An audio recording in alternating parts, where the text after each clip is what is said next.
Well, hello, everybody. It's so good to see everybody and to have you on with us again tonight. I am Sonya Cruel. I am the transition coach. I deal with everything that relates to transition, whether you are just graduating from college and you don't know what your next steps are, or you're recently divorced and you don't know how to navigate your next. Um, or you are an empty nester and you don't know what to do next. So anything that deals with transition or someone has died, I deal with all of that. I help you move forward from your then to your now to your next. Uh, you can find me on if you are interested, you can contact me. Those are my handles. I have a couple of books out, one that's printed through Every Danny Books, and my latest book is called Transition from Then to Now to Next. My first book was called Divorce in the Upper Room, and I'm excited to be with you all tonight. I'm excited about our guest. He is a man full of information, and we're going to try to extrapolate all of that information that we can get out of him, so that we can be better stewards of our young people that are coming forward. And we're going to talk a little bit about his business. So we want to be informed as well. So the I don't even want to get over into this yet, but here we are. You know that the government doesn't always tell us the truth about stuff. So we're going to hear from someone tonight, and I'm looking forward to him sharing some truth. So if you would, let's go ahead on and share. Let's go ahead on and start a couple of watch parties. And you know it's going to take me a minute to share. So just go ahead and share. Melissa West, Stanley Atkins. Hey, thank you all for joining us tonight. So let me share it right quick. And homegirl just be having just a little bit of issues because this is not my strong suit. This is not. So That's not it. just hold tight, hold tight, and we're gonna get it here. done. We're gonna work it out. Yes. All right, I think the I pressure. did it. You got it, because the pressure was on.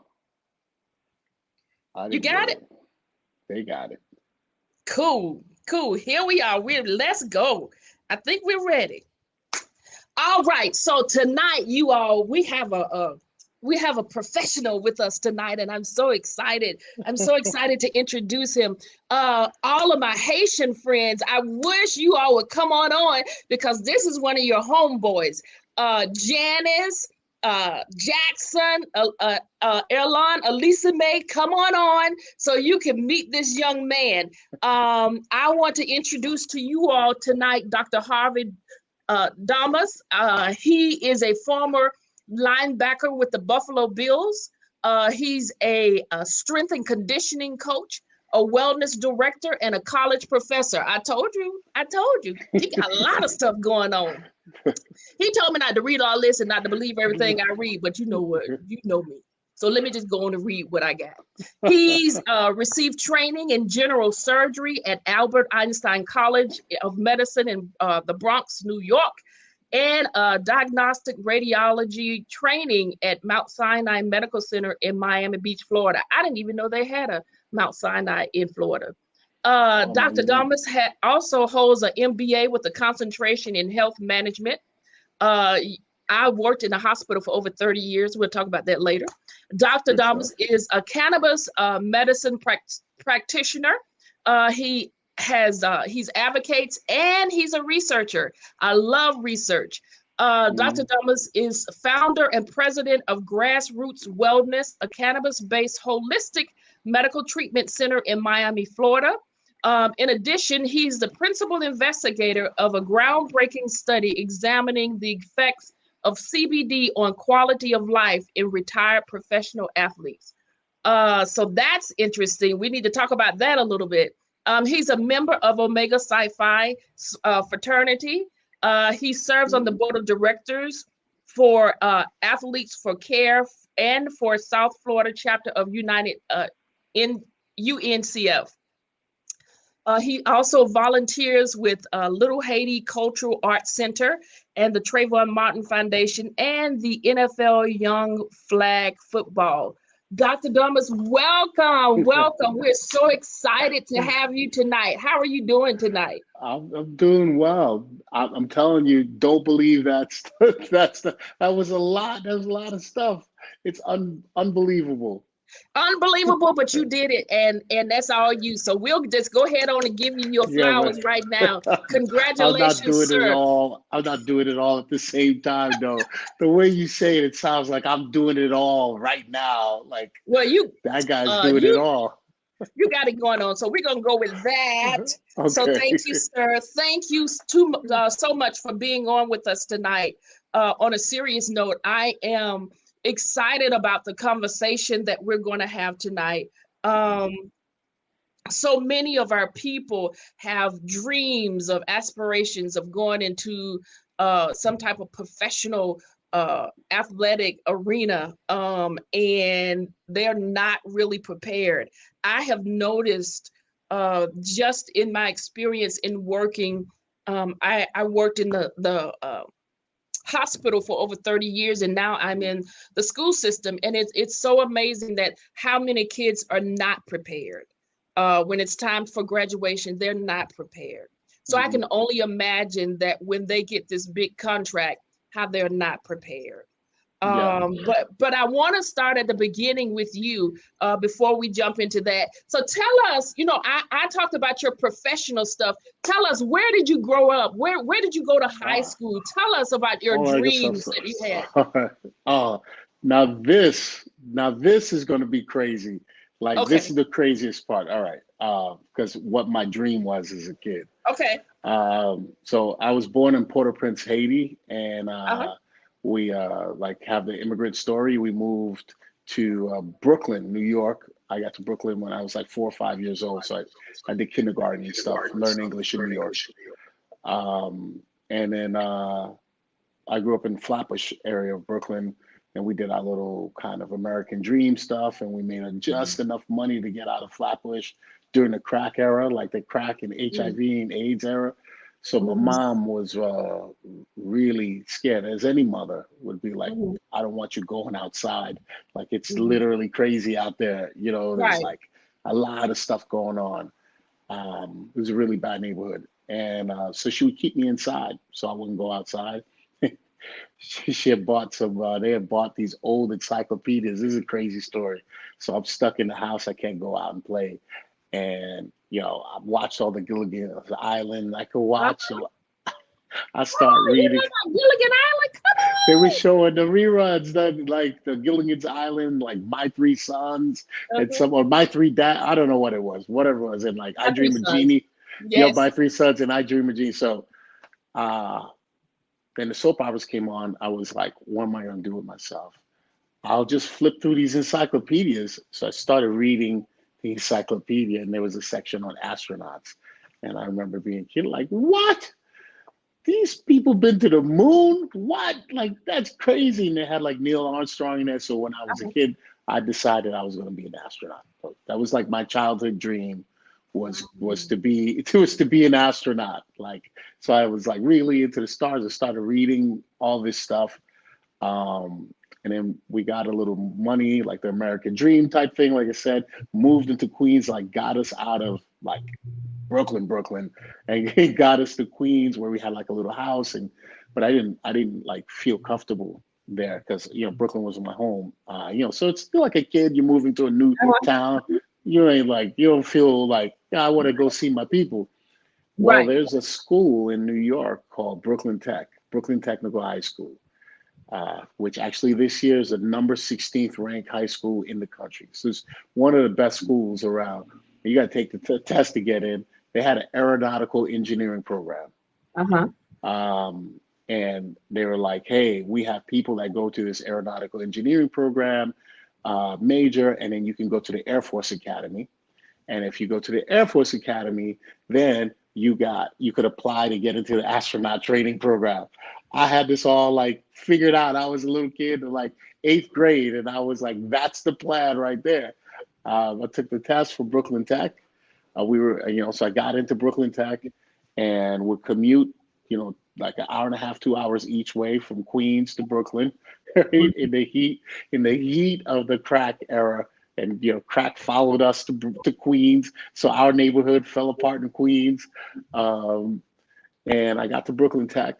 I got into aeronautical engineering major, and they had a sign on the wall that said like football tryouts. And I was like, well, I don't know anybody here. Like it's a new. I like playing football. I might as well try out. And then I remember like, looking at the football players, they had their little jacket on, little cheerleaders. I was like, yeah, those guys look cool. I could do that. Like, they look like they got it going on around here. Like I could be down with that. And that was the first time I played organized football. And I fell in Really? love with it. Yeah. So that was So my you were freshman in year. high school. Yeah. Okay. Yeah. So we played it in the streets and stuff like that. But we didn't really have any fields. Um, so, but I've never like played organized football with a coach and equipment and all that stuff until I got to high school. Tried out for the team, made the team, and there's something about the sport that I fell in love with the sport. And then came my second crazy dream was like, well, if this astronaut thing doesn't work out, I think I'm gonna play pro football. I swear to God, like just even thinking about it right now is preposterous. Like, yeah, what are you gonna do when you grow up? Well, I'm either gonna be an astronaut or I'm gonna be a professional football player. Like, two ridiculous, two Yeah, yeah. ridiculous ideas, right? But I had my mind set on it.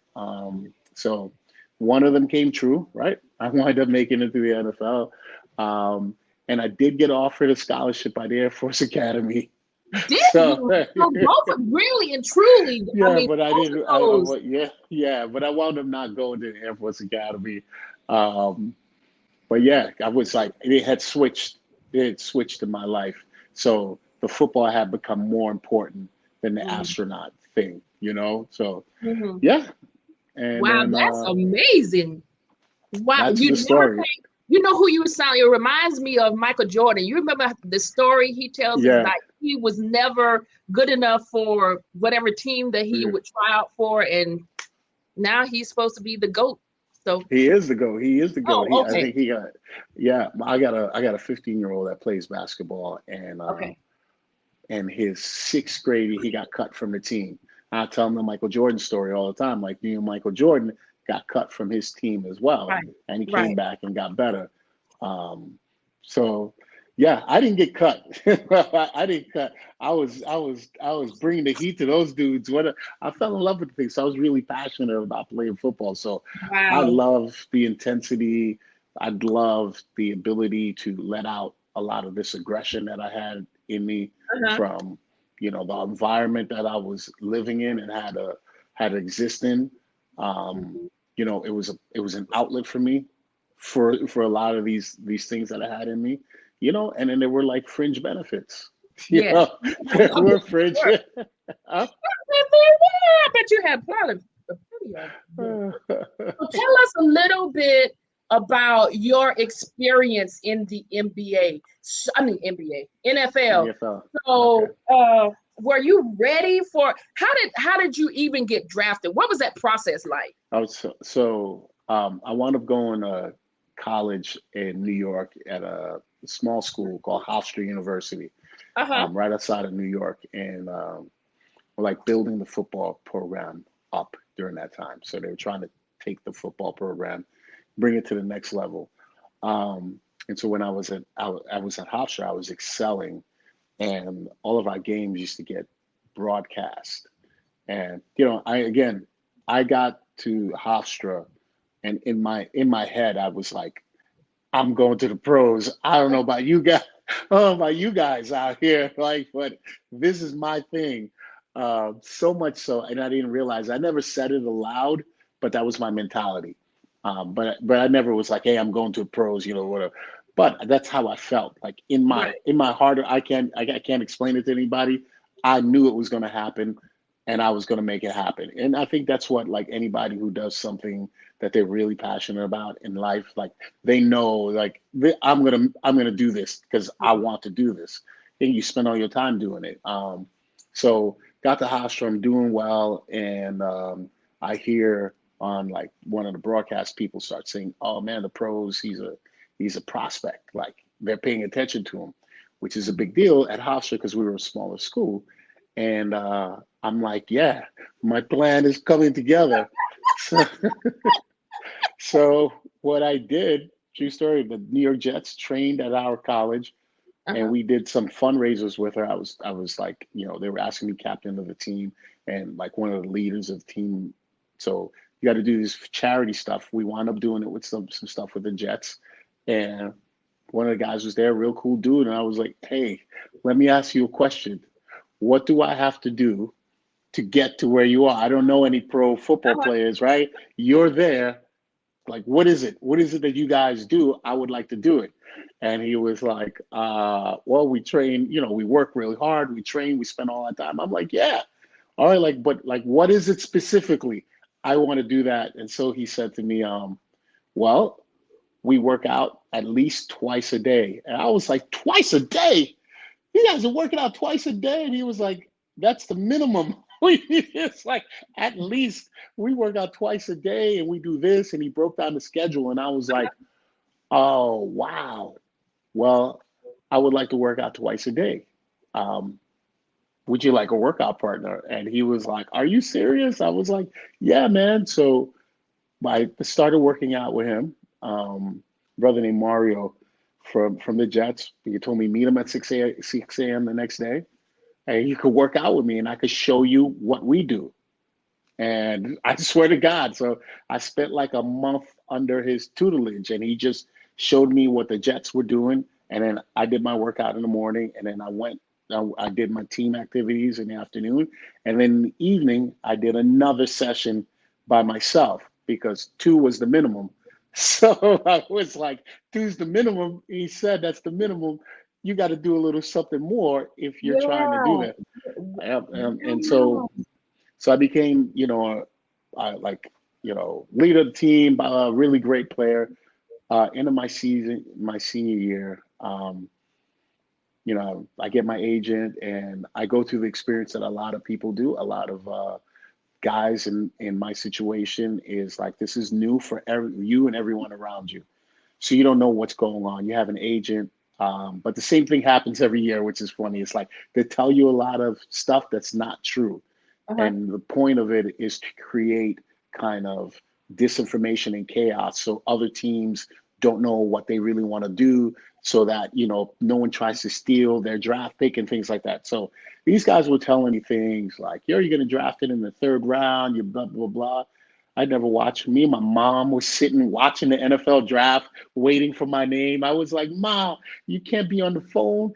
They told me they're gonna call me. So like people would call the house and my mother would be like, I'm sorry, I can't stay on the phone. Bye. We me and my mother, like, we watched that thing from like 9 a.m. to 6 p.m. the first day. We were worn out. Name didn't call. Didn't even know that my name, there was no chance because that's like the first two rounds. We were worn out. So now next day, we're gonna watch the next. They're definitely calling me today. Uh-huh. The whole day goes by and nobody picks me. Nobody picks me.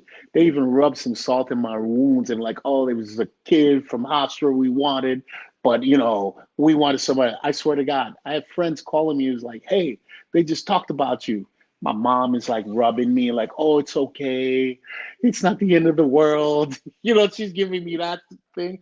I actually thought it was over. And then the next morning, um, I get a call from the Buffalo Bills, and they're like, "We want to offer you a contract, bring you in as a free agent." It was like 6:30 in the morning, and I was like, yeah. What are you talking about? Yeah, are you interested? What do you mean? Am I interested? It's 6:30 in the morning. My heart was just broken. So that's an interesting thing. And then after that, I got a call from a bunch of other teams, like team after team after team, and my agent's like, "Hey, you sure you want to take that Buffalo offer? Because now these dudes are offering, they're offering you cash, they're offering you all this stuff." And I remember saying to him, no. Buffalo was the first one that called. Like they Mm-hmm. called early in the morning. So this must have been something really important to him for them to call me. So I went up to Buffalo. Was doing really well. It was doing my first year and blew my knee out. And that was it. So I Wow. had that experience. Yeah. So I had that peculiar experience of like, they say NFL is not for long. Um, for me, it was not for long. And you don't know when it's going to end. For me, Yes. I didn't know when it would end. But surprisingly, the crazy thing was um, when I look back at it, that did a lot of things for me. Mm-hmm. The first thing it did was start my medical career. I didn't know it at the time, but it started my medical career because I wanted to know what was going on with my knee. Right, like Yes. there's a chance I'd never had a major injury like that. So the team doctors telling me all this stuff, and there were some other guys who had blown out their knee or really injured in it, and I'm like, what did you guys? So I'm always asking like, Mhm. hey, you've done this before? What have you done? So these guys are talking to me. I decided to limp my behind down to the Erie County Public Library in Buffalo, like on my crutches, and I Mhm. looked up articles on like back in the day, and this is Yes. 1995, Yes. the microfiche, the mic. So I Yes. went down to the Buffalo Library, and I looked up research journals on knee replacement, and I brought him back to the team doctor, and I was like, hey, I've been reading these journal articles, right? And I want this thing, this allograft. It's like a transplanted graft from a cadaver. And he was standing there like, what? And I was like, yeah, here are the articles. And he's like, you went down, you went to get these articles. And I was like, yeah, I wanted to see what my choices are, and this is what I want. Yeah. And he was like, you know what? He said to me, you're the first player to show this much interest in the medical. He was like, there might be a career for you in medicine after this. Swear to Wow. God, he said that. He goes, there might be a career for you. And I'm like, are you crazy? You're going to fix my knee up and I'm going to play 10 seasons. I'm going to go to the Hall of Fame. Like, I don't know what you're talking about, dude, right? But I'm a football player, right? We're going to fix this bad boy up. Not knowing at the time that the injury that I had, you don't come back for. I tore 3 ligaments and cartilage in one knee. Like it was completely shredded. But you have this belief in yourself, right? That it's like, I want to do this. I can do this. I can do this. It borders on delusion at times Mhm. because regardless of what happens or what's put in front of you, you feel that you can do it. You got to keep trying hard and then you figure it out. There was no like figuring this out. My knee But was you know like, what? There's still it's sort of like a fine line. But you didn't give up, even when you went to that small college. People yeah, didn't know your name, but you were determined that you were gonna make these things happen for you. Whether it was yeah, being an astronaut or whether it was playing football, you had aligned yourself so that those things were going to happen, and they did happen. I mean, you yeah. had a choice. You can say, do I want to be an astronaut or do I want to play football? You had the That choice sounds so because silly. both of them both of them were presented to you, and Yeah, you had the choice to say, this is what I want to do. So many people, so many young people, they don't even have the drive. They don't even have an idea about what they want to do with the rest of their lives. It's absolutely amazing to me that you knew, and that's what you set your mind to do. So the year that you were there, hmm how did you have someone to manage your money? Did you have someone to tell you what you should do or how you should do things? Did you have a lawyer? What did you have going into it? All right. So I had an agent. It was actually one of my fraternity brothers, right? So I was like the fraternity. I'm a Q, so it's been a wonderful thing for me. I can say that. So when I Mhm. got to Buffalo, the brothers up in Buffalo took me in, and they were like, "Hey, we got you.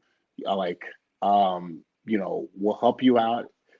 So you don't need to spend your money, right? You can hang out. Which was really cool to have these people that were like, "Hey, we don't need your money. We don't need anything from you, right? we're just hanging out and being brothers. Never let me drive drunk. Like we would go out and hang Wow. out, and they would never like, hey, give me your keys, give me your keys, and then Mhm, like, you know. So you're talking about like people really caring about you. mhm, I, mhm, you know, I mhm, was fortunate enough to have that. On the team, they had some people that come and speak to you, but they didn't like have financial advisors. Some of the older guys on the team, you know, which Buffalo is a unique situation because the guys on the team, even though you were competitive, there was a lot of camaraderie.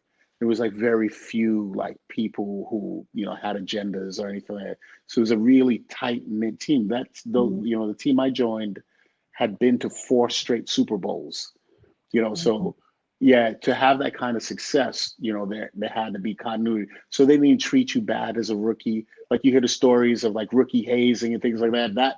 That kind of stuff didn't go on there. It was like a really professional organization with a bunch of like, you know, men who were professionals that were like, this is how we tend to this kind of business, you know, this is how we do our business as football players. Did you have a So mentor? you know, I could say again, one of my frat brothers, David White, who's still in Buffalo, he's an administrator for Fredonia University up there.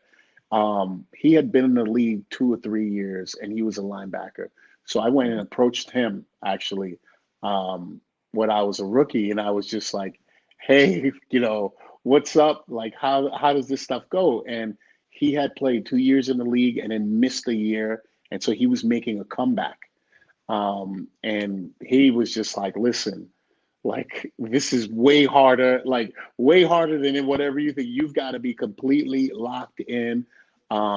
You know, real important about your work ethic, your professionalism in terms of how you present yourself to the public. You know, you're not a college kid anymore, right? So you got to know Mhm, how to carry yourself as an adult now because you're making a lot of money and people are paying you a lot of money, right? So it's not mhm, just, hey, you're going to play football, but you know, you're going to do an interview.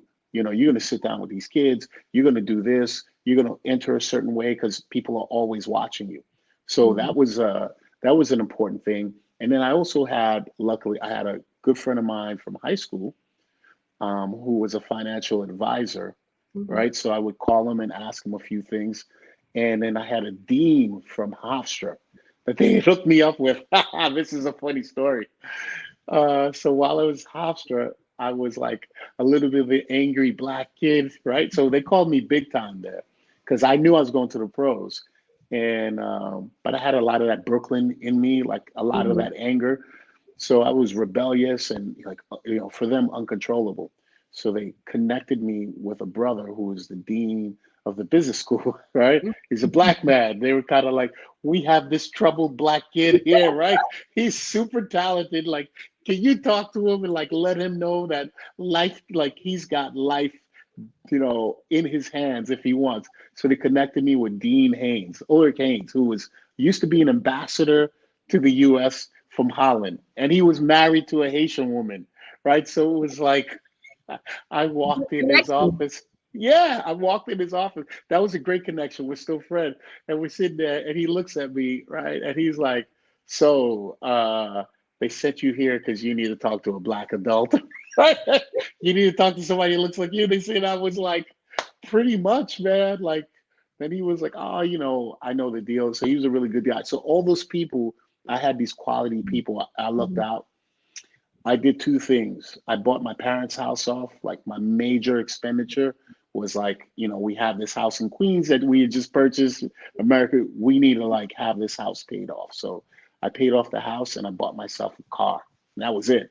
Like I mhm, wasn't into jewelry. I didn't do it. Like so I was like, whatever, you know. So it saved me. I was able to live off my little bit of money for a few years, you mhm. know. You know, So you that said was my. that's something that's really important. The village of people that you have around you is so important. Even talk about it in the book that it's so important to have people around you that's going to hold you accountable. It's important to have people around you that's going to allow you to vent and not tell your business. It's important to have people around you that's going to be a support for you, that's don't want anything in return, but they just want to Correct. be able to say, man, you don't need to drive tonight. I'm going to take the keys from you tonight. Correct. Or man, you need somebody around you that can say, man, you need to deal with this issue that you're having. It is, I cannot stress to you enough how important for you to establish your village. And your village is not always family. Your village can be just good friends. Your village can be sorority, a fraternity, brothers or sisters. Your village can be people that are of quality. And they may have different roles, but it's so important that we have a quality village around us. And I don't like to go Bible on you too much, but if you look at the life of Jesus, Jesus had the 12, but then he had the 3 that was really close to him. So if he can be our example. We can have a group of 12, but then there's a group of 3 that we really let our hair down with. So it's just really important for us to have a village. Thank you for bringing it out. Wow. It's interesting that you say that, because I often don't have the opportunity to reflect like the way that you just did right now. But one of those things, those people were really honest with me. There was no kind of I need to mince words with him. It was really straightforward, but it was straightforward in the sense of, this is the truth, hey, I'm going to be really truthful with you if you could handle that, right? And I appreciated that.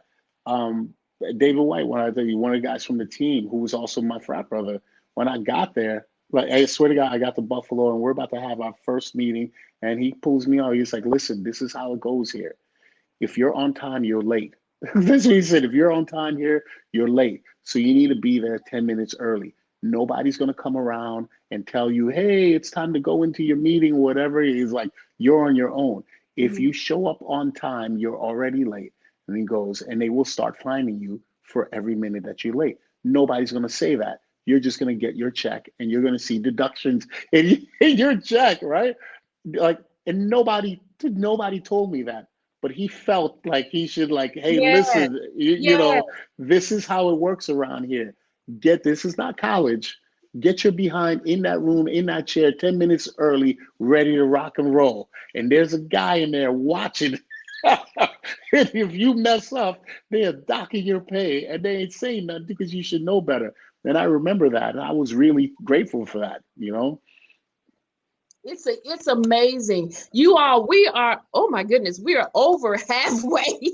We're over halfway. It's 7:35. I want to welcome the ones that are joining us now. And I'm so excited about having Dr. Domas on with us tonight. He's talking about his experience beyond the NFL. We're going to get to that in just a second. But I want to say welcome to Janice and to Renee. Thank you all for joining tonight. I also want to say welcome to Elisa. I think that's how you pronounce it, Williams. I think he answered your question about what position did he play. We're excited. This is great information. Latricia, thank you for joining tonight. I'm just messing up everybody's name. Stanley, thank you for being on tonight. The injury pushed you from your profession into your passion. All right, Stanley, come on. Yes, I believe that. Everything was divinely aligned for you, Evelyn says. Good point. I really believe that, because when he's talking, I'm thinking to myself, God, you aligned all of this for him, and he probably didn't even think about you in this whole thing, but you were aligning this. Oh, Alexis. All right, Alexis, I got you. This is an awesome conversation. Thank you so much. So I want to shift gears for our 20 minutes left. Oh my goodness, time went by so fast. So once you realized you were not going back to the NFL, how did you make that transition, even in your mind? Because you were going to play for 10 years and then you were just going to be famous and all that stuff. So how did you make the transition in your mind and emotionally and physically? How did you make that transition? So when when your career, and like I said, NFL, they refer to as not for long, right? So when your career ends, it usually ends quickly and you're not ready for it. It's a shock to your universe because you had dedicated so much of yourself Mhm. for such a long period of time. It was part of your identity. And now this thing is gone, right? So it's like, who am I? And I'm not the Yes. football player anymore, right? There's, none of that stuff. Everything's gone, you know, like, who am I? So, for me, I could say that for about 2 years afterwards, I kind of wandered around, Mhm. not knowing like what my purpose. I tried to get back in. I did a lot of stuff, kind of like going backwards, not realizing that, like I said before, that knee injury, nobody comes like that chapter was supposed to end. I know that now, right? Mhm. Mhm. And I was supposed to do something else. Mhm. So what I eventually did um, was I was like, I got to go back to school. I got my bachelor's degree, and I said, you know, I got to learn something. Like I got to start Mhm. doing something, getting myself Mhm. ready. So I went back to grad school, and I worked as a strength and conditioning coach for my old college, and I was getting a degree um, in physical education and exercise because I was working out, and every I consider myself lucky because I like to try hard at things. Like I like to win. So if I'm gonna do this physical education and exercise stuff, like I'm gonna do it to the best of my ability. Next thing you know, I start advancing in that field. So I wound up becoming the wellness coordinator at a college in New Jersey, TCNJ College of New Jersey, and a professor in health and exercise science. So now, like, I'm moving and I'm lecturing, I'm traveling around Mhm. the country and I'm lecturing people on health and exercise science. I'm teaching classes. And my mom got sick with breast cancer. Mm. And this was the second time that she had it. First time she had it was 95 when I was training to get into the NFL. So I would like, train and then like go pick her up in Queens, drive her to Manhattan so she can get like a chemotherapy and then drive her back home. She was ill, then I'd go back to campus and train and do that. And sometimes that happened 3 days a week, 4 days, and then other appointments. So it was the first time, and supposedly everything was okay. And Mhm. then, one day I get a call from my brother. Hey, she can't breathe. Come to find out, the breast cancer came back and had metastasized into her lungs. And so, long story short, she's like a year and a half into it, and she's struggling. And I would come visit her all the time. And one day she says to me, she goes, "Hey, come here." This is funny. It used to touch my heart. So she says, "Hey, come here," and I'm like, "Hey, what's up?" She goes, "I really appreciate you coming by all the time to visit your sick mother." I'm like, "Yeah, man, you're a sweet boy. You're a nice son." And I'm like, "Oh, ma, I love you, right?" So just thinking about it, my mom knew how to talk to me, right? Because I'm like, "Come here. What are you up to, lady?" Right? Like she's like, I love you." And then I'm like, "Oh, okay, right." She goes, "Are you happy?" And I was like, "What do you mean? Am I happy?" Mm. She goes, "Well, like I said, you come here all the time, but there's something missing."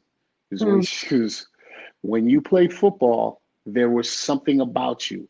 She said, "When you walked into a room and the way that you move, there was something about you." She goes, "Now you look like a guy that's just going through the motions." And I was like, "What?" And it was like, "What are you talking about? I got a great job. I'm a professor. I run wellness center." Blah, blah, blah. And she goes, "Yeah, but are you happy?" And I Mhm. never said I was happy. I kept on Mhm. giving her like, "Oh man, I just got a new truck. It's a $50,000 truck. You like it, don't you?" Right?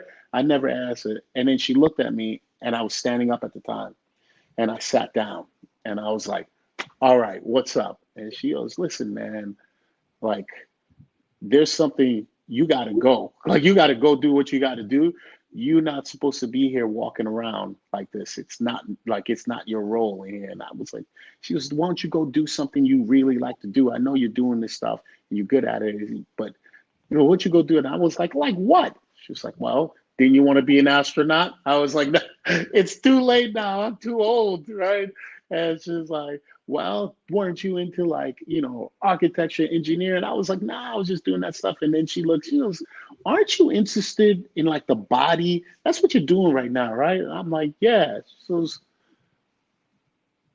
why don't you become a doctor? And I was like, a doctor? Lady, you know how old I am? I was 32 years old at the time. I was like, lady, you know how old I am? You want me to go back and do all that work to become a doctor? And she was like, oh, well, you never struck me as the kind of guy that was afraid of hard work.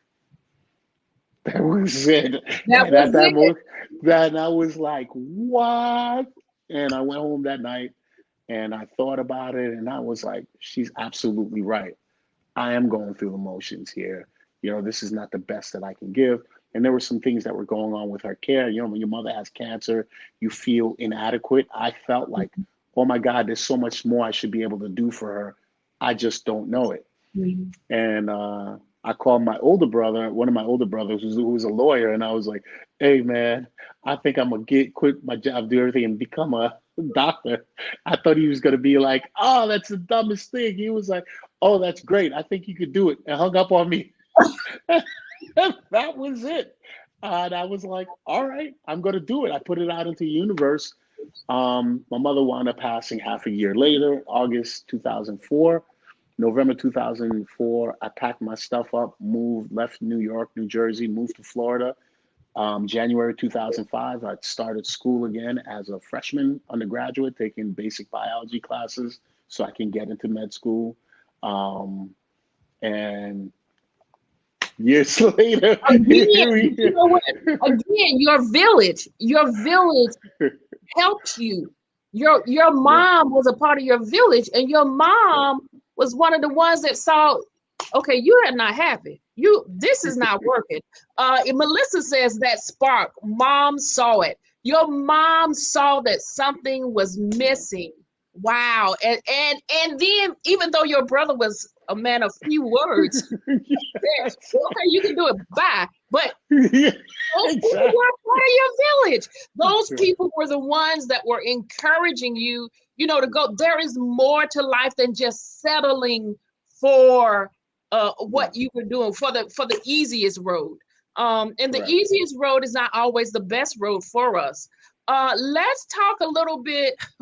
We got 15 minutes. Dang. Let's talk a little bit about what you are doing now. I Okay. think it is so it we So, can go so many places. Your mom died of breast cancer. My mom died of breast cancer. I had a I'm sister sorry. to die of breast cancer, and I've had it twice. So Oh my I God. know what you are Yeah, talking about. It's a journey. It's tough. yeah, It's really, really hard. You wouldn't yeah. wish that on anybody, not No, even people you don't like. You wouldn't. It's just no. tough. It's just really tough. But tell us a little bit about what you are doing now in your clinic. Give us the name of your clinic. Tell It's us. yeah, Go ahead. it's Dr. Damas Wellness. So it's just DRDAMAS Wellness, Dr. Damas Wellness. If you went to drdamaswellness.com, right? So and what we do is cannabis and holistic healing and CBD. And here's how I guess my story, like if you want to believe that, God, like you said earlier, like the plan was me, somebody said. So here's how my story goes full circle. I'm in med school. This is around 2009 or 2010.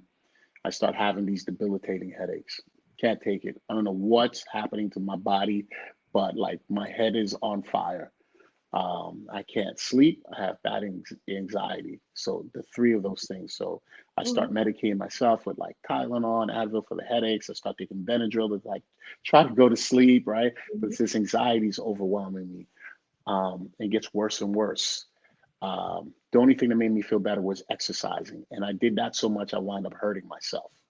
So Wow. I wind up, yeah, right, because I was doing so. Wound up getting I wound up going to a bunch of doctors trying to find out what was wrong with me. And then that's when the NFL concussion thing started. The movie came out, Mhm. and Mhm. never dawned on me that playing all football all these years was like the cause of everything that was happening, right? So I go to all these doctors and they start prescribing me pills, right? Somebody gives me Xanax for my insomnia and something else for my anxiety. Like it's crazy. I started, and then I get surgery and they give me Percocets and oxycodone for the pain. Mm-hmm. So I take the Percocets and it makes me feel like my soul is leaving. Like I could not, that was one of the worst feelings. It was worse than the pain. That I was like, that feeling of like leaving your body, I don't want to ever feel that. Like I would rather walk around in pain from surgery, right? And then I was like, I'll try these Oxycontins. And I tried the Oxycontins and I felt like I was paralyzed. So I was like this is no good. I can't take that Percocets and I can't take the Oxycontins, right? I can't take the Xanax. It makes me sleepy into a zombie. It doesn't matter what I try. I got different benzodiazepines. Like they're bad. They don't work out well for me. And now I can't exercise, which was the one thing that was making me feel good because I just had a surgery. So I'm stuck. Like I'm in a really bad place. And somebody I was with at the time, she says to me, you should smoke some weed. And I was like, what? Weed? What are you Never, talking about, Lynn? Never. never. I'm a know-it-all. I mean, med school, it's bad. And I played football. You can't smoke weed and play. No, no, Just no, say no. no. Yeah, exactly. I was on that. I was on that tip. I wasn't a user or anything, but like nothing, no doc. And I went to see all types of doctors because I just couldn't, like, something is right. I kept on saying to them, something is wrong with me. I don't know what it is, but there is something wrong with me. So I would go from specialist to specialist and tests done. They thought I had tumors in my kidney. I'm not kidding you. Like, oh man, you might have adrenal tumors. Oh man, you might have hyperthyroid. Oh man, I had all types. Man, you might have this and that. And here's a pill. And finally, I was just like, I can't, I'll try the weed. It was like, I was like, you know what? What have I got to lose? I'll try the weed. I I smoked. I went and got some weed from somebody who's in med school with, and he was like, you want weed? I was like, shh, don't tell nobody, right? He was like, you of all the people. And so I go buy this thing. I was scared. I thought I was going to get arrested. It was going to be a news Yeah. story, like former football player Yes, arrested in yes, Chicago for buying. I was like, oh, this is it. absolutely. And I, And you African American, oh, you were gonna be on the yeah, news. right. And I'd be like, my story would be like, no, it's the headaches. I can't sleep. I'm buying this for medicinal. Like, sure. Like, get in the car. Sure, whatever you say. Whatever. We got another one over here. So, man, I didn't smoke, and then I smoked it, and I went to sleep that night. I Yeah, slept for like 12 hours. I woke up in the yeah. morning like, what? And then, I went to the hospital, and I felt great. The next night, I did the same thing. I smoked, fell asleep. I was like, and then the pain started going away, and I was like, no, this is a Uh-oh. coincidence. I was like, this is a coincidence. I don't believe that this is what's due. I was like, something must have happened, right? So I took one day, the Saturday off, and I didn't, and I was up to 3:30 in the morning. And then the Sunday, I knew Monday I had to be back in the hospital. I was like, I got to, like, I did it Sunday, slept 10 hours, got to the hospital. I wasn't anxious anymore. And I was just like this is the real deal. So then that pushed me right there. I started like researching because I really didn't know anything. I Yes. knew I didn't like smoking, so I started researching how to make your own tea. So I like Googled and YouTube videos, and I would have like a tea in my refrigerator when I got home.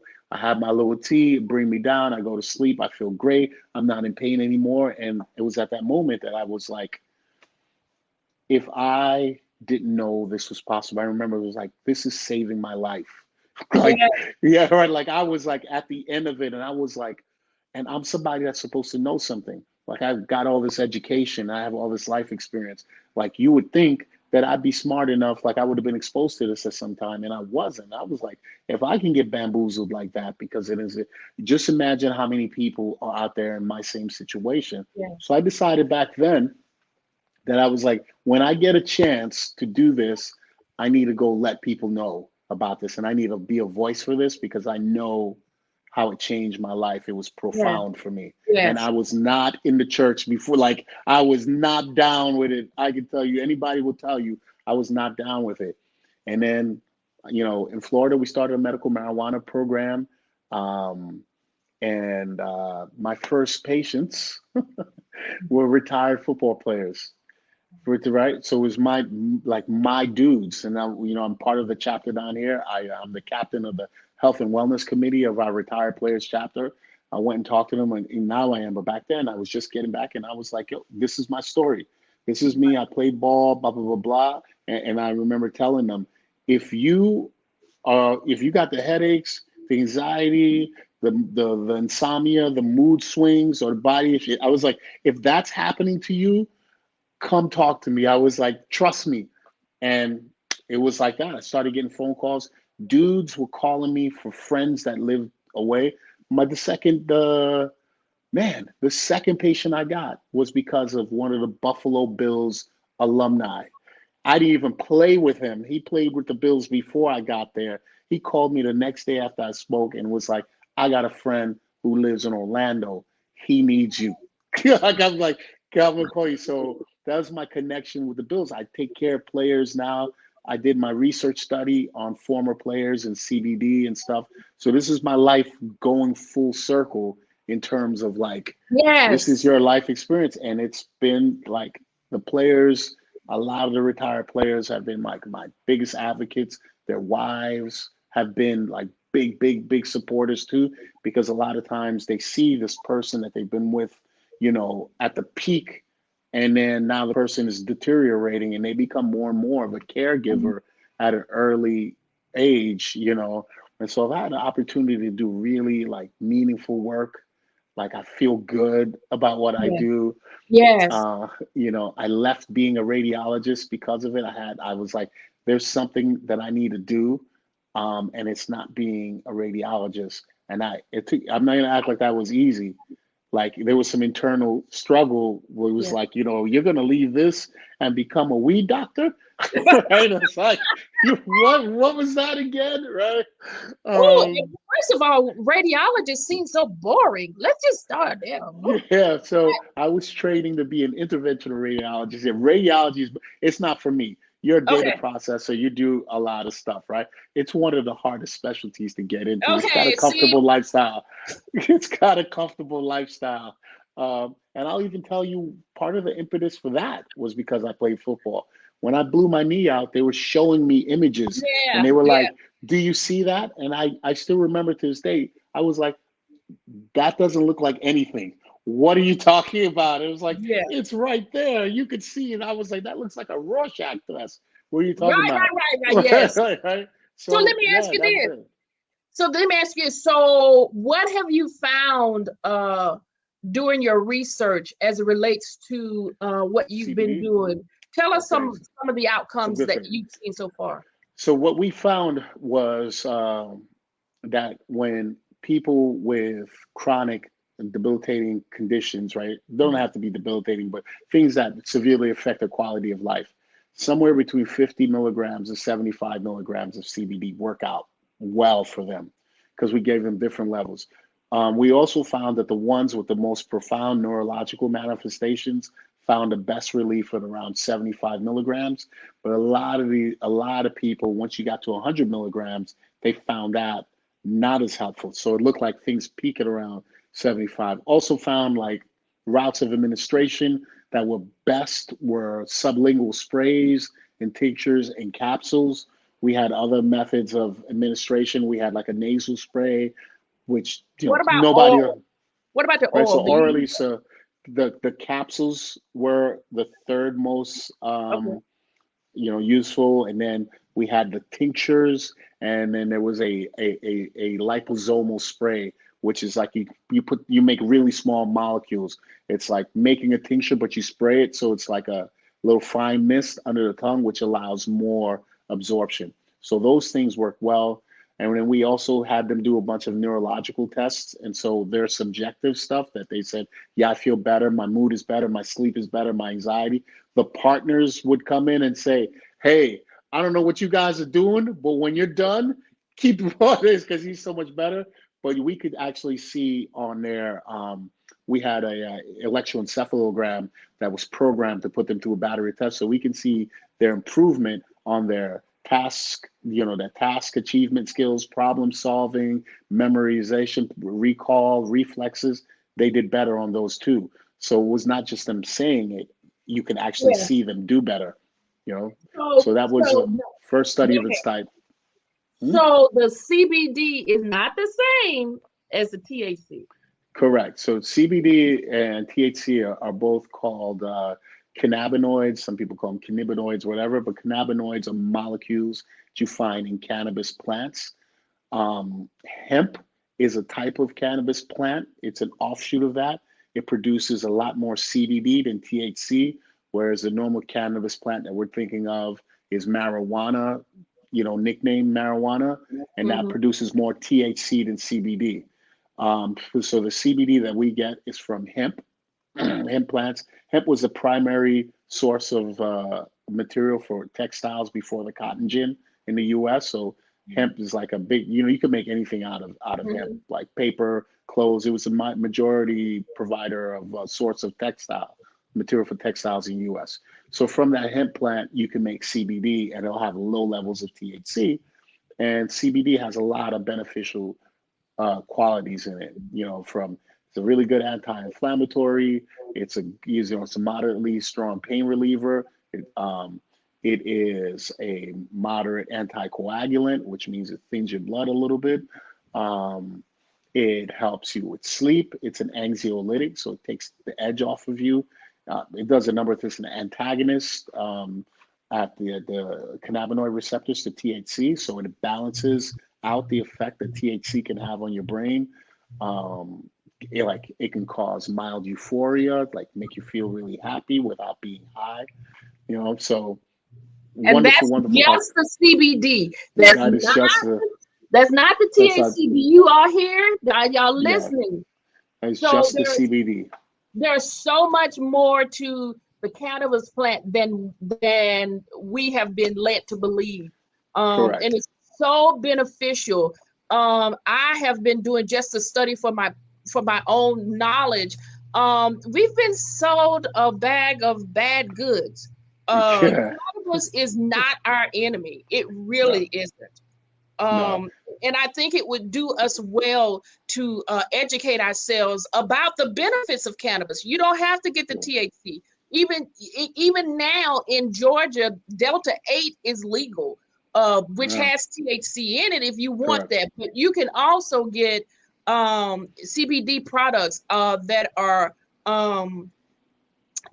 are very helpful. Mm. Your and Danielle says your research specifically for CBD, or do you extend it to THC? No, we could not do clinical trials with THC because it's federally illegal and it's classified as a Schedule One drug, which means it has no medicinal or research purposes. So we were not able, in some cases, if you have a scheduled drug, as long as it's not Schedule One, which says that specifically, you can usually do human trials. But no, so it's just CBD, and even that took us a year to put together. So we had to effort through that and go through 4 IRBs before we got approved to do it. I'm sure You you did. Uh, sure. So how can people now? Do you see other people besides former football players? Yeah. So what's funny is that most of our patients are women. So the primary, so our demographics here at our patients, probably 65% women and, 35% male. So besides doing medical marijuana and CBD consultations, and we retail an organic line of CBD products that I worked with a chemist and a farm out in Colorado to make for us. We do yoga, we do Pilates, we do sound healing. All right, so we do a lot of wellness activities, things that involve your spiritual and your psychological Wow. well-being, and not something. And we incorporate CBD and THC in it. So we allow people, if you come to our elevated Pilates or elevated yoga classes, we'll provide CBD for you beforehand. And so, and then 30 minutes later, class will start so that you can kind of bring everything down and enjoy, the gift that you're about to receive from the instructor. And you can also, if you're a Can you do medical one of marijuana those? patient, Can you do one of huh? those here here in Atlanta, please? Please. Yeah, we can we can do that. It's a wonderful experience, and sometimes I do it with THC. I let the patients, if you're a patient, you have your medical marijuana card, you can bring your own medicine. You come in half an hour before class. If you want to smoke outside, you can, or if you want to take like a tincture, edible, something that puts you in the right space. Because when you're doing that kind of spiritual work, um, often like we bring a lot of the world into our minds. It's hard Yeah, to disconnect for it, right? So you can't fully accept, like you can't get to where you're going because there's all these impediments in your way. yeah, And what this really does is allow you to calm your mind down so that you can start to get to the place like you're literally here because you need what this thing could do for you, but your brain is like, yes, right? yes. And you would be amazed at the number of kids. I told you I'm a school social worker now, Yeah, and you would be amazed at the number of kids that are suffering from anxiety. They can't even get yeah. out of the car to go into the building. That's why We kids, just started school, and we have kids that have already missed 20 something days. yeah. Because of anxiety, and I honestly believe that what's being prescribed for them is not the best. Yeah. It's So we have a lot of kids that, when they're adolescents and teenagers, they're smoking, especially in our communities. They're using these things to cope yeah, because they don't have access to mental health yeah, counseling. They're not in an environment that fosters that or says, hey, listen, it's okay not to be able to cope. You should be learning right now. You should not know it all. So they're yeah, treating themselves, and if there have been studies about this, and if you ask a lot of these kids, they've done this, say, why did you use? And they're like, yeah, yo, man, I had some stuff going on. This was the only thing that allowed me to yeah. deal with it, you know? Um, yeah, it's the truth. So we actually have some pediatric patients and adolescents that we treat with just CBD. We have, so we don't really like to give THC to young adults, Yes, but we do absolutely. CBDs are very good. What people need to understand is that the weed that's out there now is not the weed, marijuana, cannabis, the way that it was originally. But the stuff that you have now is super strong, super concentrated as a result of prohibition. Just like when alcohol was prohibited, you had the moonshiners, right?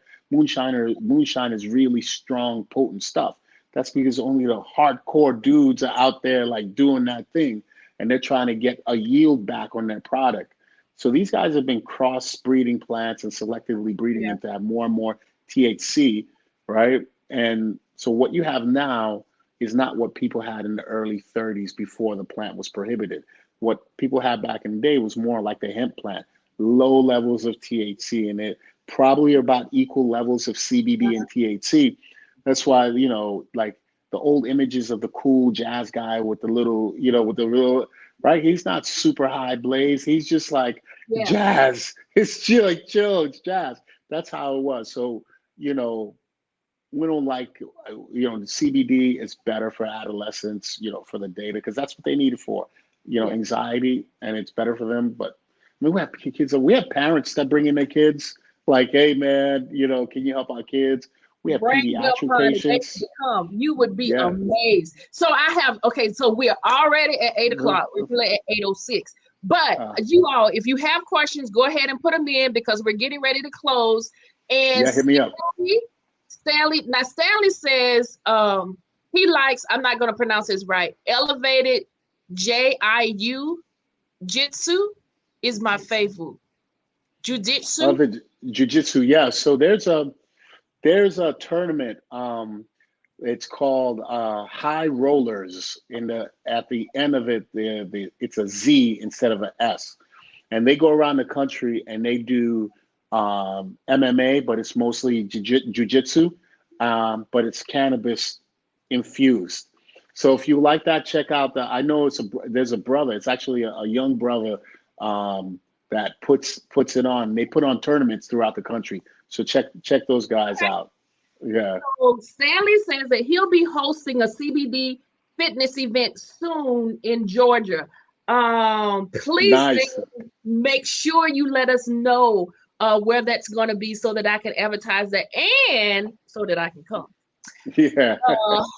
Curtis wanted to know, um, what are the ramifications if you are caught with CBD?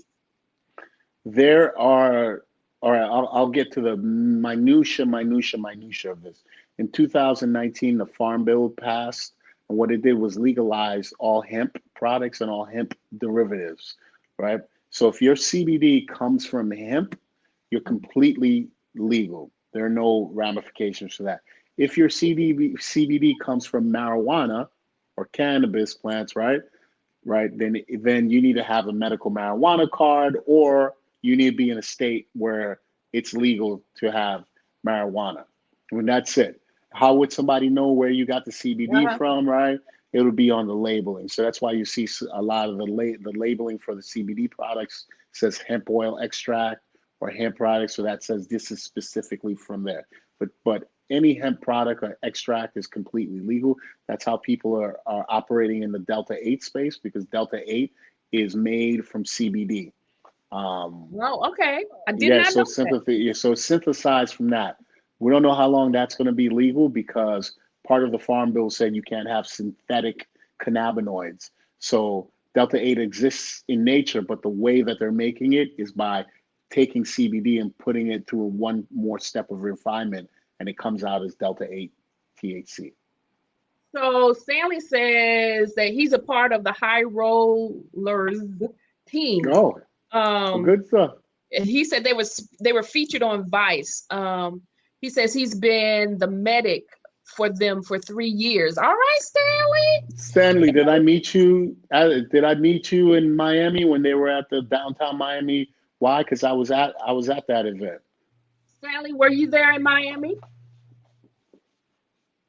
Uh, Post us and let us know.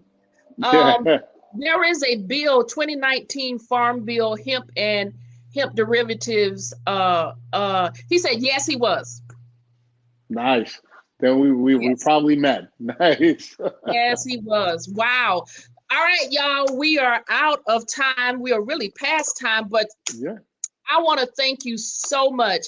This has been so informative for me. I don't know about the rest of these people. I assume that it's been informative. Thank you all so much for joining us tonight. So let me ask you, so can people make an appointment with you to Yep. do Yep. by Me or my video medical or director. Yep. So they can just go to drdamas.com, drdamas.com, just drdamas.com. You can check out some information, and then you can also suggest make an appointment on there. You can book online and do that. So just go to the website, lots of information on there, and book an appointment, and then we'll get back to you. See what we can do for you. Take care of my peoples. Right? yes. Yes, thank you. First of all, thank you for your commitment to this, and I'm sorry that you had to go through all of that just to get to what you're supposed to be doing anyway. But Right? you had to go through all that to make those connections. So there's purpose All in right. everything that All right. happens. So Correct. I am so excited to meet you. So excited to have this conversation. Renee said, "Great discussion, y'all. Do your Thank you. homework as it relates to cannabis." Yeah. It's not the monster that it's been painted to be. It really, really isn't. Yeah. I'm not Especially if talking you're in the about Black community. yes, I want to say this to, the brothers and sisters watching this, because we've suffered and we've endured a disproportionate amount of the punishments for this.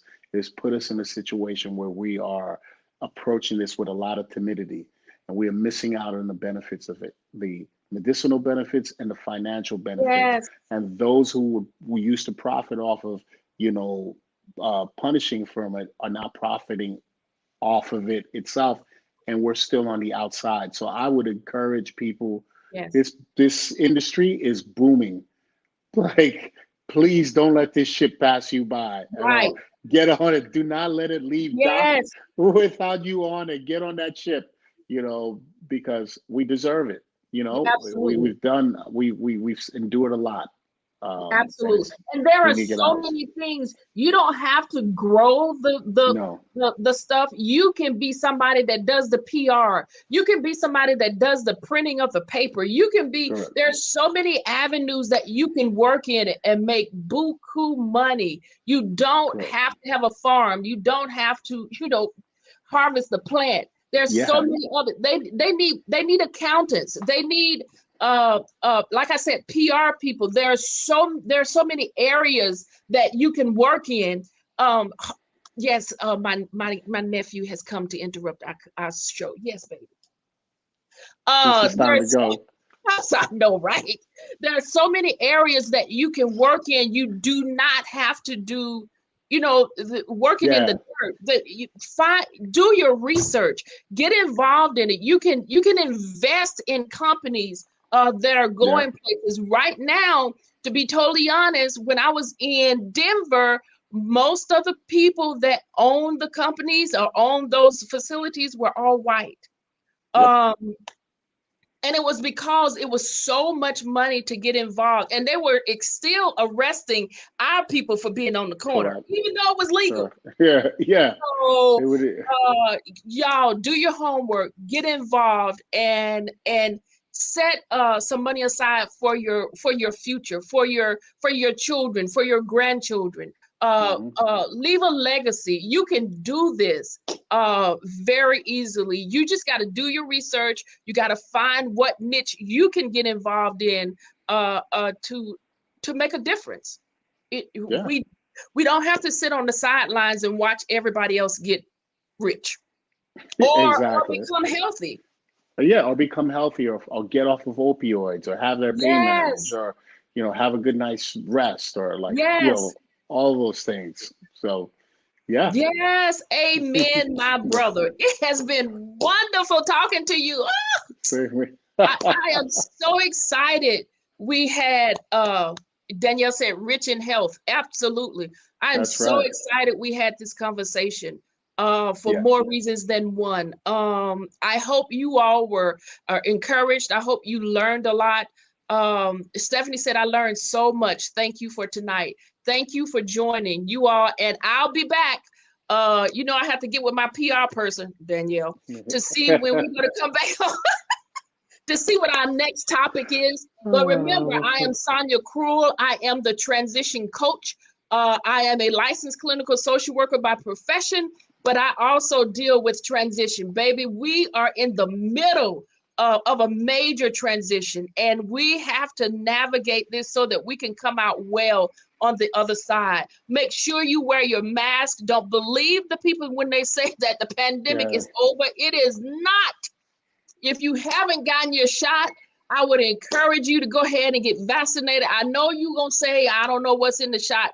You don't know what's in the You don't flu know shot. what's in Get it. anything. You don't know what's in it. You don't know what's in the cookies that's like No, you bought the other. You don't know which no, polysorbate 80. You don't know what that is. no. You're eating And that you all don't your know what's in yeah, Tylenol, but you take it. yeah, yeah, So get the exactly. shot and live because I want to see you and not view you. I'll say some Yep. nice words about you, but I would prefer to see you. Thank you Hmm. all for joining us. Thank you, Curtis. Thanks for reaching out, family. Hey, thank you for joining us, and we will see you next time. Dr. Damas, if you would hold on, I am going to sign off. Hey, y'all take care of yourselves, and I'll talk to you soon. Be blessed.